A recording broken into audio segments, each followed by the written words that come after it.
Hi friends, welcome to my YouTube channel and Instagram page. ఈయన పేరు చూస్తున్నారు కదా, ఈయన పేరు శివసాగర్ అంట. ఈయన యూపీ నుంచి వచ్చినాడు. ఇక్కడ రాయదుర్గంలో నేను చౌడం జాతరకని వెళ్ళానండి.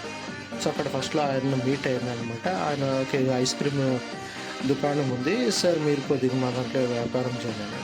సో నాకైతే ఇంకా చలికాలం కదా, ఎక్కువ ఐస్ క్రీమ్ తినలేదు. ఇంకా అలాగని నేను ఆయనతో ఐస్ క్రీమ్ ఏం తీసుకోలేదు. బట్ మీకు చెప్తున్నాను, ఆయన ఐస్ క్రీమ్ షాప్ కూడా ఉంటుంది. మీరు వెళ్ళినప్పుడు ఒకసారి ఐస్ క్రీమ్ తినండి. సో అక్కడి నుంచి ఇంకా ముందుగా వచ్చినాను. ఇంకా ఫస్ట్ ఇంకా మనకు తెలిసిందే కదా, మనకి ఫస్ట్ ఈ చలికాలంలో మిరపకాయ బజ్జీ తిందే మనకి ఎనర్జీ అయితే రాదు.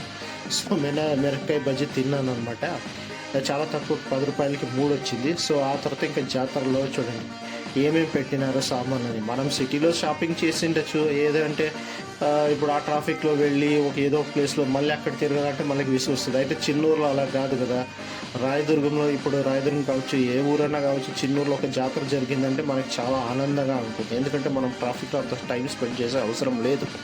సో ఆ టైంని మనము ఈ జాతరలో స్పెండ్ చేయొచ్చు. మళ్ళీ ఆ తర్వాత మనకి తక్కువ రేట్లు కూడా, చాలా అందుబాటు రేట్లు కూడా మనకి కొన్ని సామాన్లు దొరుకుతాయి. పిల్లలకి కావచ్చు, పెద్దలకి కావచ్చు, మళ్ళీ లేడీస్కి కావాల్సిన బ్యాంగిల్స్, శారీస్, బ్యాంగిల్స్, ఇంకా ఎన్నో వస్తువులు అయితే దొరుకుతాయి ఇక్కడ.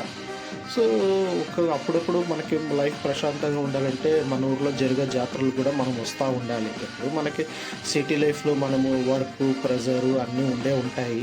సో అప్పుడు ప్రెజర్ ఎప్పుడు అయినప్పుడు మనం సాటర్డే, సండే వెళ్తాము షాపింగ్ మాల్లో. ఎంతో 1000 రూపాయలు ఎంతో ఖర్చు పెడతాము. ఇప్పుడు చూడండి, రంగుల రాట్నం కూడా ఉంది ఇక్కడ. మళ్ళీ ఒగ్గడిని బజ్జీతో మొదలుకొని పానీపూరి అన్ని ఐటమ్స్ కూడా దొరుకుతాయి అన్నమాట. సో ఇంకా నేను అలాగే తిరుగుతూ ఒక దగ్గర వచ్చినాను.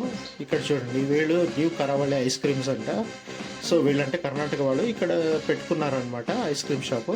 సో ఇక్కడ వచ్చి నేను ఇంకా ట్రై చేసినాను వెన్నెల ఐస్ క్రీము. సో బాగానే ఉంది, అంటే మిక్స్డ్ ఐస్ క్రీము. సో ఆ తర్వాత ఇంక గుడి దగ్గర వచ్చినాను అనమాట. చూడండి ఇక్కడ ఏ రకంగా డెకరేషన్ చేసినారని.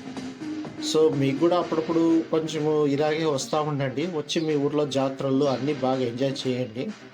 సో కొంచెం మీకు లైఫ్ రిలీఫ్ అనిపిస్తుంది.